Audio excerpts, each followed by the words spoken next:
Hello everyone.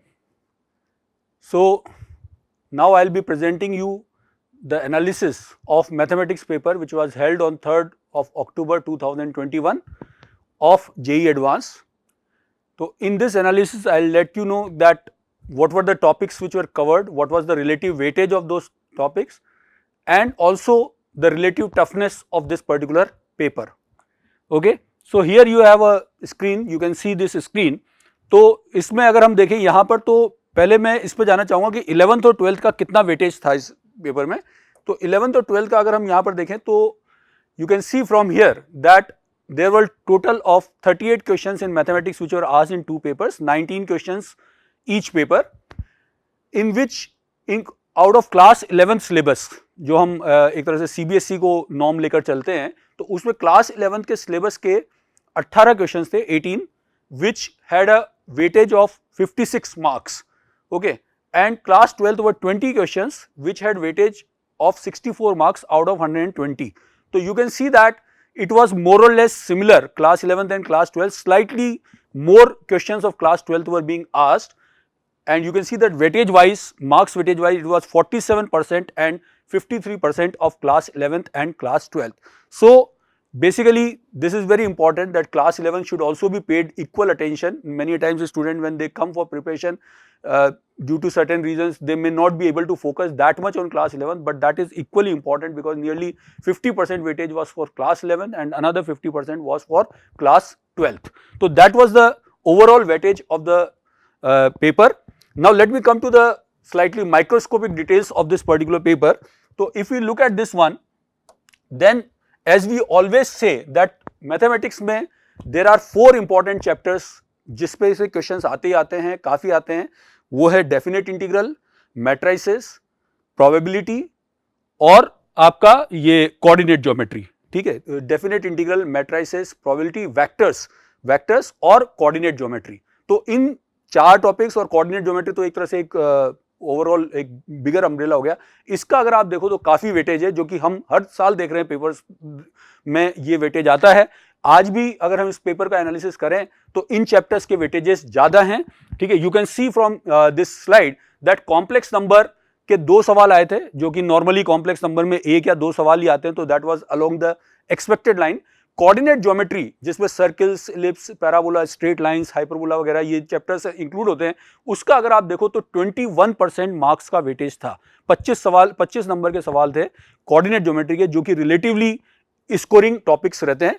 वो अगर आप देखो तो 21% वेटेज उसका था, जिसमें भी सर्किल, इलिप्स, पैराबोला और स्ट्रेट लाइन में अगर हम देखें तो डिफरेंट वेटेज है। लाइक सर्किल का 8% था और आपका straight line was there was only 2 questions, that was 3%, parabola was 7% and likewise you had for this ellipse. Now differential calculus की बात करें तो इस बार उसका वेटेज जो था वो 7% ही था एप्लीकेशन ऑफ डेरिवेटिव्स पे। फंडामेंटल ऑफ मैथमेटिक्स, जैसे कि आपको पता है एक मॉड्यूलस का क्वेश्चन आया था जो कि एक तरह से 11th का बेसिक फंडामेंटल रहते हैं, उसके ऊपर एक सवाल आया था। इंटीग्रल कैलकुलस में एरिया अंडर द कर्व्स जो कि एक तरह से डेफिनेट इंटीग्रल की ही एप्लीकेशन मान सकते हैं, ठीक है। और डेफिनेट इंटीग्रेशन आप देख सकते हो, again a whopping 15% weightage was for definite integrals and differential equation which is again an application of integrals only. तो इनका वेटेज अगर आप देखो तो 15, 3 और 1 एरिया का सवाल है, तो 18-20% वेटेज डेफिनेट इंटीग्रल, 15% के आसपास, 15 से 20% वेटेज इसका था। Matrices and determinant again a very important chapter, you can see that 10% weightage, जो कि मैं नॉर्मली हमेशा बोलता हूं कि मैट्रिसेस का 10% वेटेज इसका रहता है लगभग, और इस बार भी आईआईटी में 10% उसका वेटेज आया। तो 10% weightage was for matrices and determinants. Then PNC there was one question which was along expected line, normally PNC का एक आधी सवाल आता है, लेकिन प्रोबेबिलिटी का अगेन आप देखो तो 13% वेटेज, जो कि नॉर्मली 10% के आसपास रहता है, प्रोबेबिलिटी का वेटेज जो है वो इस बार 13% उन्होंने किया। तो प्रोबेबिलिटी के ज्यादा क्वेश्चन दिए। हालांकि प्रोबेबिलिटी में अगर आप देखोगे तो इसमें टोटल क्वेश्चन जो पूछे गए थे वो प्रोबेबिलिटी के 5 थे, जिसमें से 1-2 क्वेश्चन थोड़े से ट्रिकियर थे, बाकी और क्वेश्चंस को अगर आप देखो तो वो रिलेटिवली ईजियर थे। जैसे कि एक 500 पी की वैल्यू पूछी गई थी, तो वो रिलेटिवली आसान भी थे, लेकिन प्रोबेबिलिटी का जो वेटेज था वो 13% था, एक इंपॉर्टेंट वेटेज है। उसके बाद ट्रिग्नोमेट्री का वेटेज इस बार उन्होंने जो है, जैसे सोल्यूशन ऑफ ट्राइंगल्स में उन्होंने क्वेश्चन दिया, trigonometric ratios and identity, trigonometry का वेटेज जो है वो अराउंड 10% था, जो कि थोड़ा सा ज्यादा था as compared to the other year problem. Normally other years में 1 या 2 सवाल आते थे, इस बार उन्होंने 3 सवाल ट्रिग्नोमेट्री में पूछे, जिसमें इन्वर्स ट्रिग्नोमेट्री फंक्शन भी वहां पर था।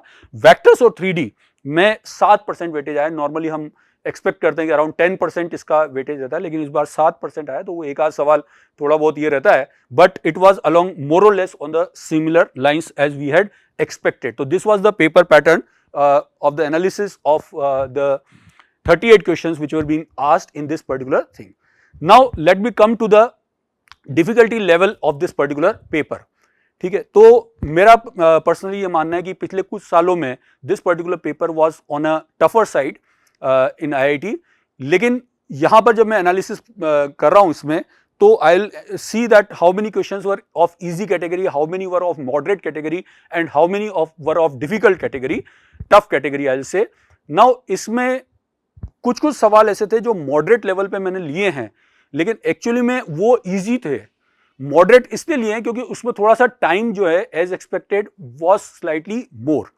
ठीक है, तो यहां पर अगर हम वो एनालिसिस देखें तो इसमें तो easy level के क्वेश्चन 7 थे। 7 were relatively very straightforward, very easy question which were of 23 marks. Medium level के 18 थे। इसमें भी मैं कहूंगा इस 18 में भी जो है 7-8 जो है वो इजी थे, बस ये था कि थोड़ा लेंथियर था। फॉर एग्जांपल एक पैराबोला का क्वेश्चन था जिसमें 3-4 चीजें पूछी थी। ठीक है, तो वो थोड़ा सा टाइम लगता है उसमें उनको सॉल्व करने के लिए, उसको मॉडरेट कैटेगरी में रख दिया। हालांकि अगर आप देखो तो वो बेसिक प्रॉपर्टीज पे बेस्ड था, it was relatively easy question.